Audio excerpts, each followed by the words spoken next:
Maybe a little bit different look than what you guys were expecting when you open up this video, but hey, we're going to be going into a little bit of a quick dive and some tips and tricks as we go into Team of the Year week number 2. I don't know who you guys made for week number 1, but I want you to drop down below. Was there anybody that was kind of a surprise?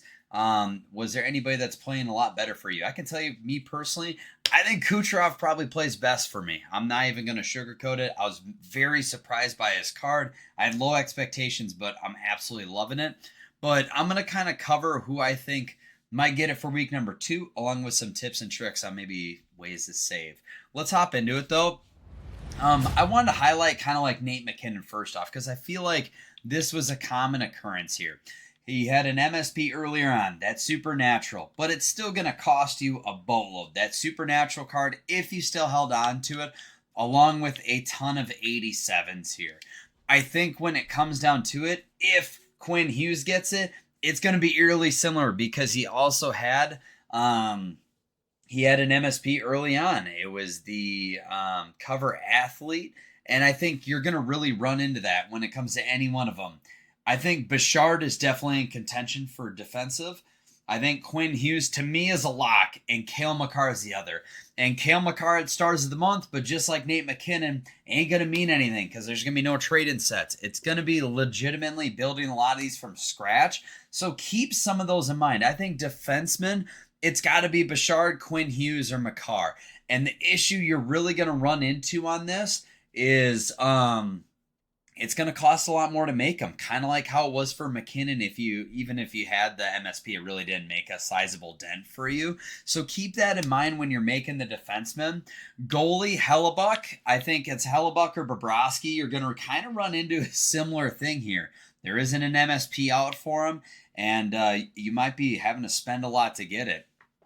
I might look at making Megan Keller if she gets it. I'm not going to lie. I don't know if the fantasy card's going to affect that at all or how they're going to work around that, but it might be worthwhile. I think the biggest thing we're going to run into this week is it's going to cost a lot more just because, well, at least McDavid had an MSP and he also had his X Factor card. So you had 2 opportunities to potentially lower the cost of them.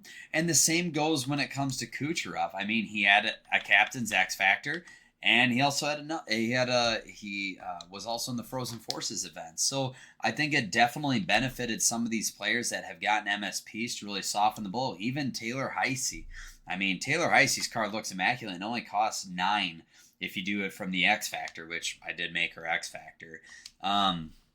I mean, it's kind of nuts, but I think it's worthwhile for the investment. I think it's worth really sinking your teeth into defensively, but I think you're going to have to really pick your poison. I mean, if you made the captain's X Factors, look at using those 75s. Make the 75 overall, or use those 75s and pop on over and make the X Factor first, because I think it's going to be a lot cheaper. I mean, what else are we burning 75s for at this point? Are we waiting for X Factor Series 2 to come out, which I feel like we've been waiting a hot minute for at this point anyways. But when you go through, I mean, I wouldn't hesitate to maybe be looking at making Kucherov out of it. Especially with 75s probably being the lowest that we're going to see right now, it might be worthwhile. Other than that, who did you guys make? I know this is going to be kind of a short video, pretty much straight to the point. I think it's going to be Bobrovsky. I think it's going to be Hellebuck. I think Hellebuck's your favorite. Bobrovsky has a strong contention because he had a better cup run. And he actually won it. So that's why I could see them giving the nod to him. If you look defensively, I think Quinn Hughes is your lock. I think Cale Makar is going to be your strong number 2 as always. But I wouldn't put it past Bouchard because he had a better cup run. I think those are going to be the 5 for the male side that have the best chance to win it. I can't speak on the PWHL. I don't know, but I think Keller's a lock. I mean, just because of how much I see your fantasy card going up, I can only imagine. But yeah, other than that, I mean, I really appreciate you guys stopping by.